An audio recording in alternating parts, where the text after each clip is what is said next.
Magandang gabi po. Meron tayong gagawing cellphone dito na ating natanggap. Makita nyo po yan, lubong-lubo na po yung battery nyo. Nakangat na po yung kanyang back casing. Ang unit po nito ay Redmi. Sira nito, titignan natin kasi ayaw din mag-charge.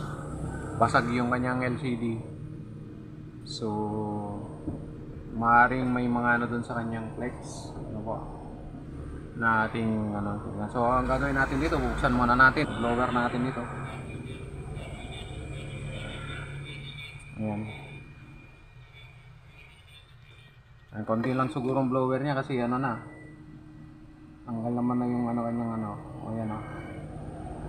Ayan. So wala na rin yung flex. Nabuksan na rin ito kasi kulang-kulang na rin po yung kanyang tornilyo. Ano po? Nabuksan na siguro nila ito. Ayan. Nabuksan na natin. Wala nang mga tornilyo. So yun ang papalitan natin.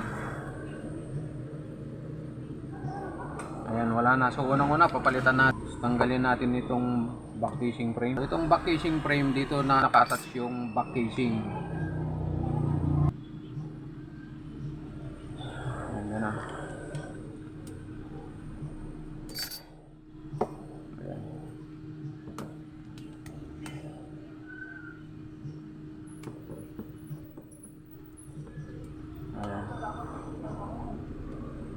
So ito yung lubong battery oh. Dalhin natin, detach natin yan, magtutulungan nila. So yan, ito yun. Susubukan natin, ito yung pangpalit natin na bago. Maganda naman tong ano na to. FlyD, magandang klase itong ng battery. Pareho rin po silang 5,500 mega ampere. Ano po? BN59 pareho. So install muna natin para makita natin kung nagbubukas ba kasi ayaw bumukas kanina. Ayan, i-open natin muna.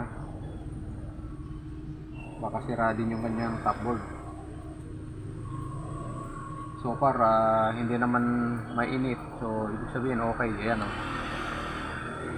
Okay yung anong kanyang ano. Ayan. Ayan, may tama nga talaga dito sa may ano niya, LCD niya dito sa bandang taas ano. Ayan, hindi na rin natatats. Natatats pa siya kaso lang yun nga lang, hindi na sa lahat ng portion ano. May mga portion na hindi nagtatats. So papalitan din natin yan. Tanggalin muna natin tong battery.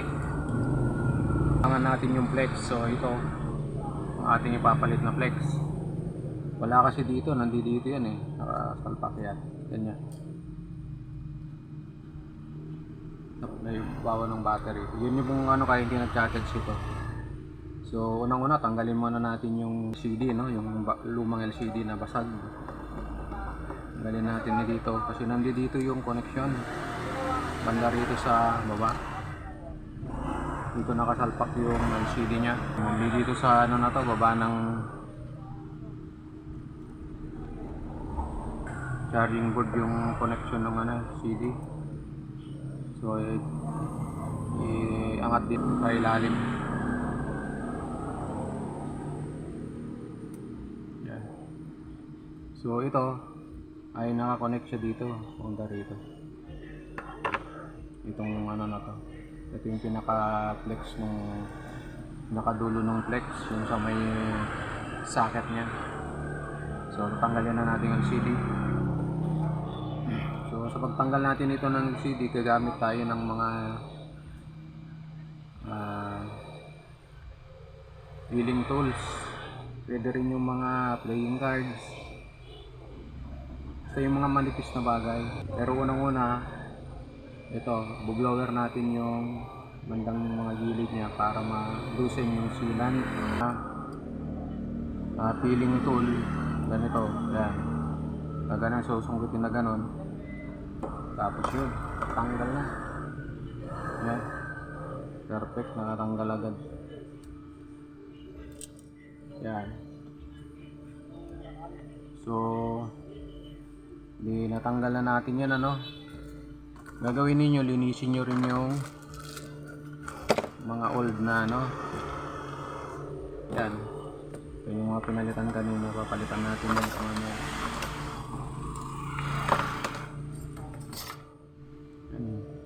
Inisin nyo ito. May mga old kasi nagluna nakalagay dyan, ano na dyan, tumigas. So kapag hindi nyo nilinis yan, magiging kalso dun sa bagong LCD na ilalagay natin. So ating lilinisan muna.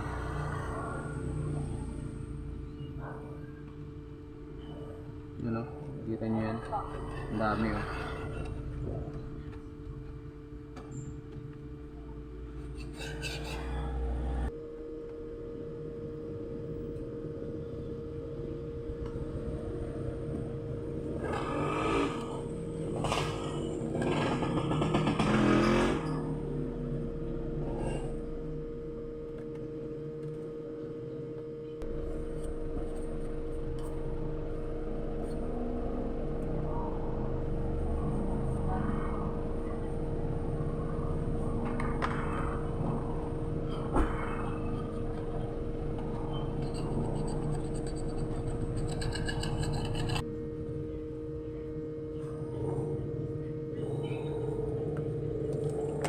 Ito yung ating ipapalit na LCD ano, dito sa luma.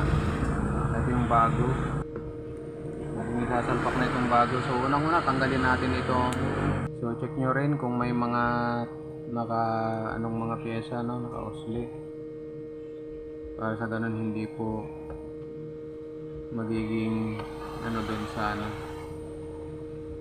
Yan, tapos dito sasalpak natin yan. Yan. Tapos nandun yung socket nya. Yan, socket natin yan. So i-socket lang natin mabuti. Iramdaman natin kung pag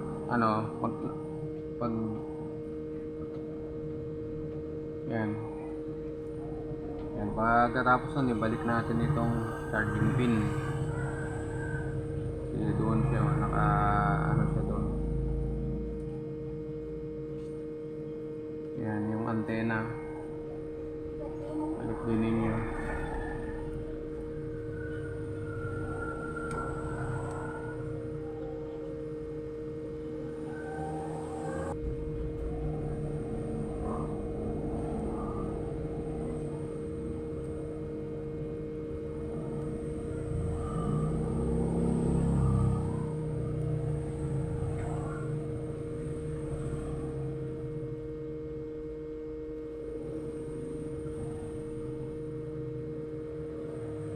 So, salpak natin dito.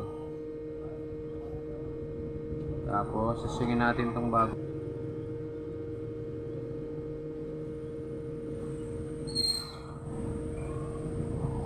Ayan. Nagkon na siya. Yan, ito yung pinalitan nating LCD. Ito rin yung lubong battery. Yung lambot-lambot no. Parang may hangin sa loob. Ganyan talaga kapag lumolobo yung mga battery. Parang nagkakaroon ng hangin dun sa loob. Ayan, ito na yung bago. Yun. Ayan, kita nyo. 1, 2, 3. Ayan. Ito sa emergency keypad nya. So okay naman kasi may siya, dun tayo testing. Yan. So maayos yung LCD na bago. Ayan. Ang ganda pati siya, yung bagong LCD. Gagawin natin dito. Ibalik na natin dito sa bandang ibaba dito. Balik natin itong speaker. Speaker nya to. Ganun siya. Yan. Then yan natin ang tornilyo na isa. So dito muna natin yung tornilyo kasi ilalagay pa natin yung kanyang rito mamaya, charging flex.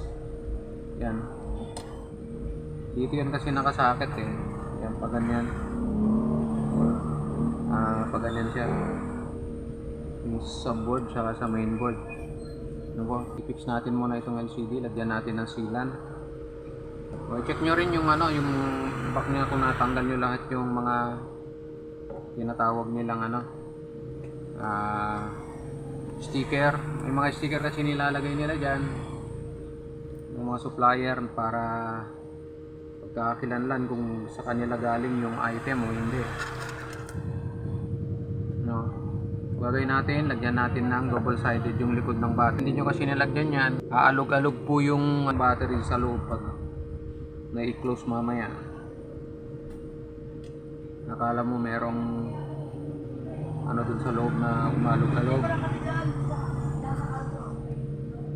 wala yung battery, hindi na dikit. Kaya didikit natin yan, lagyan natin double sided.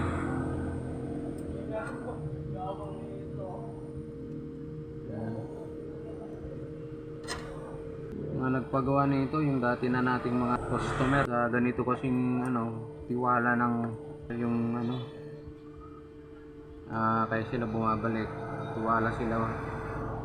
Ayan, ano na natin, gagawin natin yan, didikit din natin yan. B9000 o B7000 na ano, pandikit. So, didikit natin yan, lagyan natin pandikit yan.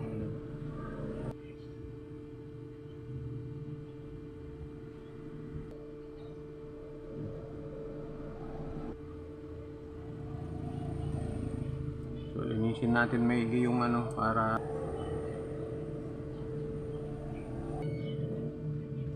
ayos naman yung touch nya. Yan.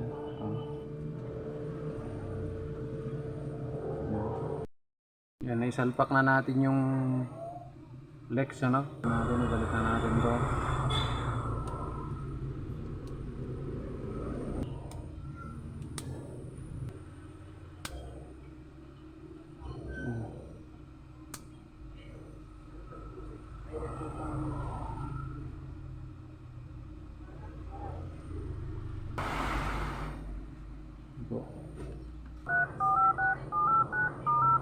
Yan.